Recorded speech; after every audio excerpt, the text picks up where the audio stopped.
Hello friends, this is Pooja. Welcome in Heal Psycho Lab. Let's start the next 50 questions of physiology of behavior. So let's start from question number 51. In a man, the most complex behavior is controlled in. देखिए जब भी आप brain का part पढ़ेंगे ना, उसमें सबसे important part होता है सेरिबलम, जिसे सेरिबल कॉर्टेक्स भी कहते हैं. तो ये सबसे कॉम्प्लेक्स बिहेवियर जो कंट्रोल करता है, तो answer is cerebellum. Okay. Next is question number 52. The process in which the chromosomes pair separate in half of two daughter cells is called. तो जो प्रोसेस होता है जिसमें जो क्रोमोसोम के पेयर्स होते हैं वो सेपरेट होते हैं और वो half of the daughter cells होते हैं, दैट इज कॉल्ड मियोसिस. और अगर यहाँ बॉय की बात होती है तो मेटोसिस होता. So that is. And the question number 53. The Y chromosomes carries a few gene dominant for sexual characteristics but no recessive gene. ठीक है, तो जो आपको पता ही है कि एक्स और वाई क्रोमोसोम्स होता है, that is for sexual characteristics. उसी से डिसाइड होता है कि बच्चा मेल होगा या फीमेल. सो ये डोमिनेंट सेक्सुअल करेक्टरिस्टिक्स होते हैं. देखिए डोमिनेंट और रिसेसिव जीन दो अलग अलग तरीके के होते हैं. डोमिनेंट अगर मान लीजिए दो पेरेंट हैं और दो पेरेंट्स से एक जीन एक बच्चा पैदा हो रहा है, तो एक पेरेंट में हो सकता है कि वो क्रोमोसोम या वो जीन्स जो हैं वो डोमिनेंट हो, है ना. तो जो जिस पेरेंट के अंदर डोमिनेंट जीन होंगे वही जीन जो है बच्चे में दिखाई देगा. ठीक है. अगर दोनों ही पेरेंट में रिसेसिव जीन है तो फिर रिसेसिव जीन होगा. ठीक है. Next is question 54. Environmental influences can change the utilization of inherited potential. तो जो इन्वायरमेंटल इन्फ्लुएंस होता है वो यूटिलाइजेशन ऑफ इनहेरिटेड पोटेंशियल को थोड़ा बहुत चेंज कर सकता है. जैसे IQ केवल इस बेसिस पर डिपेंड नहीं होता कि what is your genes is providing you, it can also little bit by training और एनवायरमेंटल इन्फ्लुएंस से चेंज थोड़ा बहुत फ़र्क पड़ सकता है. आई एम नॉट सेइंग कि बहुत ज़्यादा होता है, बट या इन्फ्लुएंस होता है. ठीक है. Question number 55. Genetic factors play a important role in determining all the above. देखिए स्कीज़ोफ्रेनिया के बारे में पढ़ेंगे तो इसमें काफ़ी हद तक ये पाया गया है कि genetic factors is there. Intelligence में तो हमें पता ही है. And emotional stability is also. If the parent is so aggressive, तो ऐसे बहुत ज़्यादा चांसेस हैं कि बच्चा भी एग्रेसिव होगा. तो वो चीज़ें दिखती हैं. Question number 56. The condition where a female has only one X chromosome is known as. देखिए डाउन सिंड्रोम में XXY 3 हो जाते हैं. टर्नर सिंड्रोम में जो होता है वो केवल एक ही एक्स क्रोमोसोम होता है, तो उसे बोलते हैं Turner syndrome. Question number 57. The method use for studying the heritability of traits in human is by means of. देखिए जब भी आप स्टडिंग करेंगे हेरिटेबिलिटी ऑफ ट्रेट्स की इन ह्यूमन बींग, तो दो तरह के ट्विंस को स्टडी किया जाता है, आइडेंटिकल एंड फ्रंटल. ठीक है. आइडेंटिकल ट्विंस वो होते हैं जो एक ही एक्स से और एक ही स्पर्म से बने होते हैं, जबकि फ्रंटल ट्विंस जो होते हैं वो अलग अलग से बने होते हैं. तो दिस इज कॉल्ड आइडेंटिकल. इसलिए आइडेंटिकल ट्विंस में सेम जेंडर होता है और लगभग सेम चीज़ें होती हैं. फ्रंटल ट्विंस में जनरली जो होता है अलग अलग बच्चे हो सकते हैं, जिसमें एक लड़का और एक लड़की हो सकते हैं. That is. Question number 58. An individual with an XXY 23rd chromosome is physically a male with marked feminine characteristics. देख रहे हैं आप, डबल एक्स उसमें दिख रहा है. तो फीमेल इसमें फिजिकली या मेल, ठीक है, होगा तो मेल क्योंकि XXY है, लेकिन उसमें फेमिनाइन कैरेक्टरिस्टिक्स ज़्यादा होंगे क्योंकि डबल एक्स है. Question number 59. Trait like intelligence, height and emotionality that show continuous variation are determined by many sets of genes. है ना. तो आपकी जो खाली इसके लिए एक जीन नहीं, क्योंकि इन्होंने एक ट्रेट्स नहीं बोला है, इन्होंने मल्टीपल ट्रेट्स बोल दिए कि भाई इंटेलिजेंस भी हो गया, हाइट भी हो गया, इमोशनलिटी that shows continuous variation are determined many sets of genes. ठीक है. Question number 16. The notation of a critical period in development indicates the role of environment. ठीक है. तो जाहिर सी बात है जब भी डेवलपमेंट जो होता है डेवलपमेंट में, उसमें एनवायरनमेंट का रोल बहुत ज़्यादा इन्फ्लुएंस करता है. Question number 61. The conduction of a nerve impulse is more rapid in myelinated fibre than in non myelinated. देखिए I am trying to explain you that कि अगर आपने एक्सॉन देखा, सॉरी दैट इज़ ये देखा है,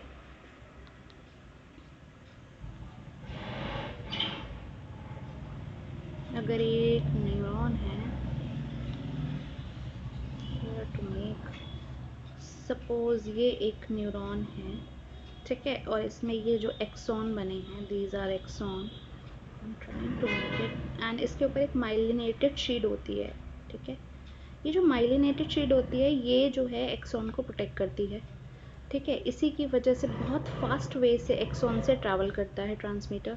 तो अगर ये वो कह रहा है कि रैपिड बहुत ज़्यादा है, दैट इज़ ट्रू कि जब माइलिनेटेड फाइबर्स बहुत ज़्यादा होते हैं, अगर ये माइलिनेटेड हो और अगर ये माइलिनेटेड ना हो तो कंडक्शन का जो नर्व इम्पल्स का वो जो फॉर्मेशन है वो थोड़ा सा स्लो हो जाता है। तो ये yes it is true and the answer is more rapid in myelinated fibre than in non myelinated fibres. ठीक है ना। Next is question number 62, arresting neuron in a state of resting potential. देखिए 3 तरह के पोटेंशियल होते हैं, action potential, resting potential and refractory potential. तो action potential वो होता है जब ऑल और नन का लॉ फॉलो होता है, या तो सारे के सारे जो न्यूरॉन्स हैं वो फायर होंगे या रेस्ट पे होंगे। ठीक है, और जब वो चार्ज हो रहे होते हैं तो उसे रिफ्रैक्टरी पीरियड होते हैं, और जब वो चार्ज होके रेडी हो जाते हैं और अपनी कमांड का वेट कर रहे होते हैं उसे बोलते हैं रेस्टिंग पोटेंशियल। तो यहाँ तो ऑलरेडी क्लियर है, resting neuron in a state of resting potential. Zero potential, infinite potential नाम की कोई चीज़ नहीं है। एक्शन पोटेंशियल तब होता है जब ऑल और नन होता है। Next, question number 3, stimulating early environment, all the above. It helps in development of social relationship, helps in later intellectual development, provides the background necessary to cope with the environment at later age. Question number 64, Jean Piaget's studies have focused on the cognitive और intellectual development of the children. तो हम पहले भी बात कर चुके हैं कि पियाजी जो हैं वो डेवलपमेंट साइकोलॉजी के वो हैं बहुत ही इंपॉर्टेंट पर्सन, एंड इन्होंने कॉग्निटिव साइकोलॉजी पे, कॉग्निटिव डेवलपमेंट पे वर्क किया है। तो आंसर इज कॉग्निटिव और intellectual development of children.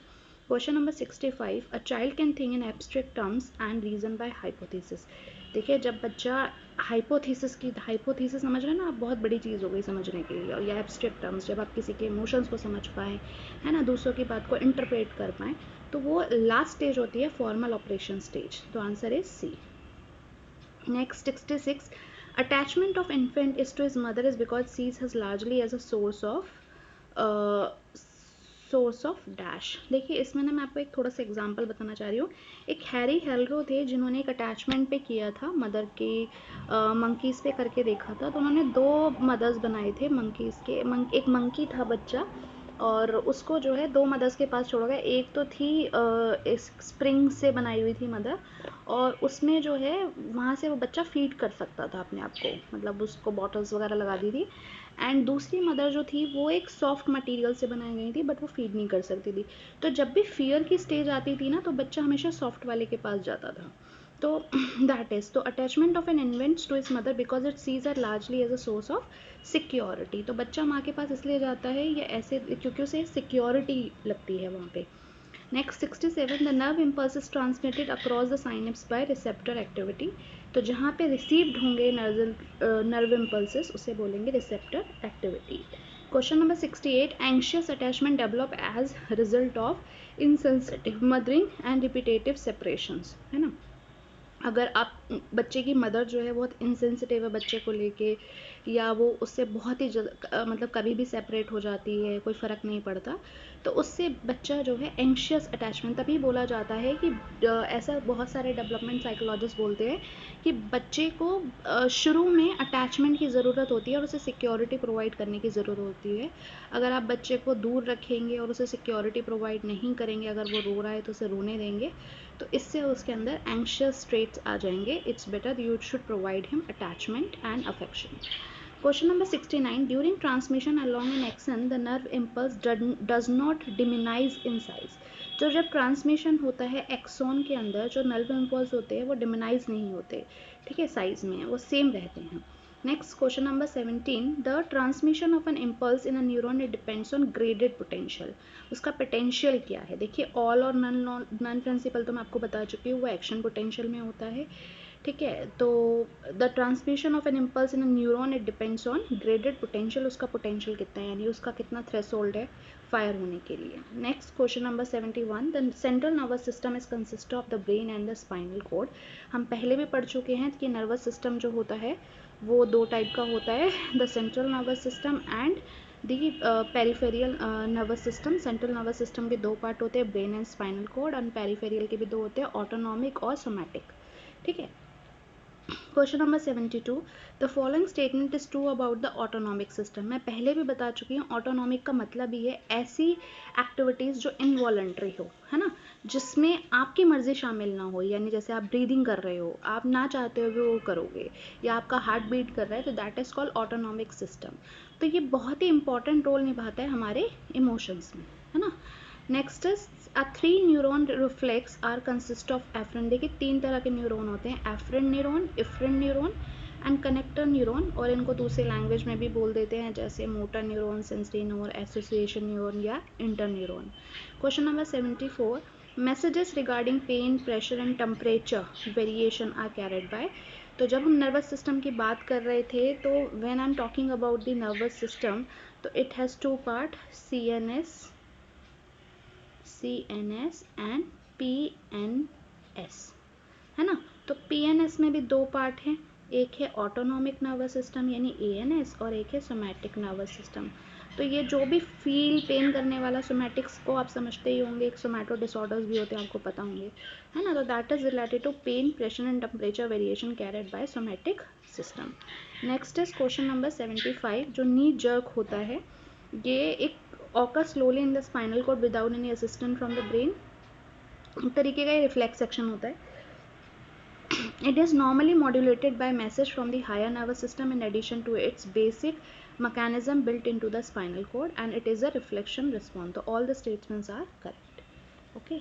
So next question number 76, the endocrine activity is regulated by hypothalamus। बहुत ही इंपॉर्टेंट पार्ट होता है हाइपोथैलेमस के। बहुत सारे फंक्शंस होते हैं, होता तो बहुत छोटा सा है, but it has a lot of sleep cycles हो गई, सेक्सुअल एक्टिविटी हो गई, भूख प्यास, सब हाइपोथैलेमस के हाथ में है, ठीक है। तो ये रेगुलेट करता है hypothalamus. Next, the animals higher up in the phylogenetic scale had a cerebral cortex which is, तो अगर आप एनिमल का कभी भी ब्रेन उठा के देखेंगे ना, ये सेरिब्रल कॉर्टेक्स को सेरिब्रम भी कहते हैं, मैं पहले भी बता चुकी हूँ।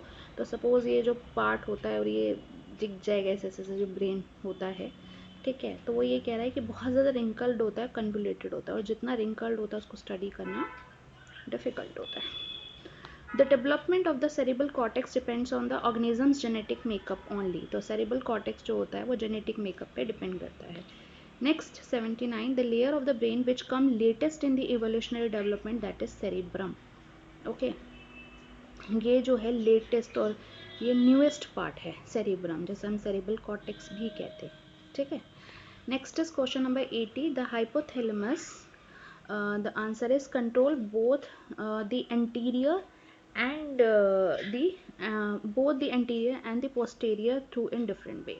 तो अगर आपने पिट्यूटरी ग्लैंड के बारे में पढ़ा होगा, सो उसमें होता है दो, अगर आप पिट्यूटरी ग्लैंड देखेंगे तो ऐसे टाइप का होता है, ऐसे, और इसको ऐसे बीच में डिवाइड होता है, तो ये एंटीरियर होता है और ये पोस्टीरियर होता है, दिस इज पोस्टीरियर, ठीक है। तो यही बात वो बता रहा है कि हाइपोथैलेमस जो है वो कंट्रोल करता है interior and posterior through in a different way. Next question number 85, hair and fat distribution in human body is control mainly in the secretion from the pituitary gland, जिसे हम मास्टर ग्लैंड भी कहते हैं। Question number 82, specialised cell for receiving various type of stimulation are receptors. Simple सी बात है, receiving बोल रहा है स्टिमुलेशन का, तो रिसेप्टर्स ही होगा। 83, what kind of a cells carry information from the brain to the muscle and gland. आपको मैं लास्ट टाइम भी बता चुकी हूँ, अगर इन्फॉर्मेशन मसल और ग्लैंड तक जा रही है it means answer is motor neuron, और अगर उल्टा होता कि मसल्स और ग्लैंड से ब्रेन तक जा रही है तो सेंसरी न्यूरॉन होता, ठीक है। Next, the major function of glial cell is speed neural conduction. ये जो ग्लेलियल सेल होते हैं न्यूरल कंडक्शन को स्पीड अप करते हैं। Next 85, the left hemisphere is the major hemisphere. देखिए किसी भी इंसान का ना लेफ्ट हेमिस्फीयर ज़्यादातर जनरली जो हम एवरेज देखते हैं लेफ्ट हेमिस्फीयर डोमिनेंट होता है। तो ये मान लीजिए ये लेफ्ट हेमिस्फीयर है, तो ना I don't know why it's not right, I have to find some other way. Left hemisphere और ये है राइट हेमिस्फीयर, ठीक है। तो ये जो बीच का पार्ट होता है इसको बोलते हैं कॉर्पस कलाज्म, ये इन दोनों को कनेक्ट करता है, ठीक है। अगर ये ना हो तो इसकी भाषा इधर नहीं जा सकती, इसकी भाषा इधर नहीं जा सकती, दोनों में कम्युनिकेशन नहीं हो सकता। और लेफ्ट हेमिस्फीयर जो होता है ना वो लैंग्वेज डोमिनेटिंग होता है, तो इसी वजह से इसे मेजर हेमिस्फीयर कहा जाता है, ठीक है। Question number 86, dwarfism occurs as a result of, तो वो कह रहा है कि ड्राफिज्म के जो हैं एनवायरमेंटल इन्फ्लुएंस होते हैं हालांकि जेनेटिक भी होते हैं, but there is option on the basis of environmental. Question number 87. The pituitary gland is the master endocrine gland because it produce the largest number of different hormones. इसे हम master endocrine gland इसलिए कहते हैं क्योंकि बहुत बड़ी मात्रा में यही एक ग्लैंड है जो हमारे ब्रेन में होता है, जो सबको ऑर्डर देता है कि स्टार्ट वर्किंग, है ना. तो pituitary gland is the master endocrine gland because it produce the largest number of different hormones.